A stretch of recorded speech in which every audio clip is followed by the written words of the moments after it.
So the injury was to my left ankle. I'm a big-time golfer and stepped on something or just wore it out. The swelling would not go down. I couldn't put my weight on it. Every golf tournament I would stick my foot into a bucket of ice to try to get the swelling to go down. It was very painful. I knew at the end of my golf season that I needed an orthopedist to look at my ankle to tell me what to do about it.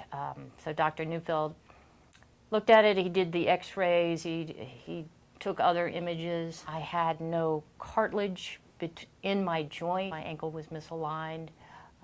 I said, am I going to get better? And he said, not without surgery. And then I cried.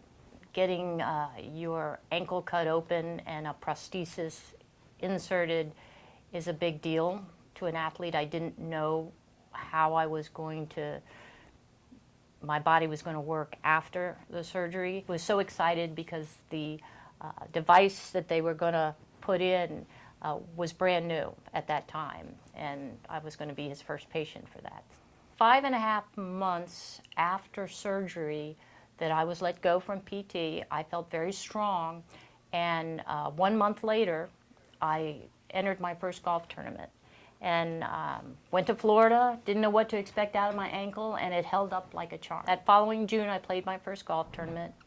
I won the Virginia State Championship for senior women. And that July, I won another senior championship, and then I won the Maryland Seniors Championship that year. So it was a great year, and I felt whole again. My swing coach was amazed that I could actually put weight on my left ankle, which really improves your golf game. So it was a great year. I've been going ever since.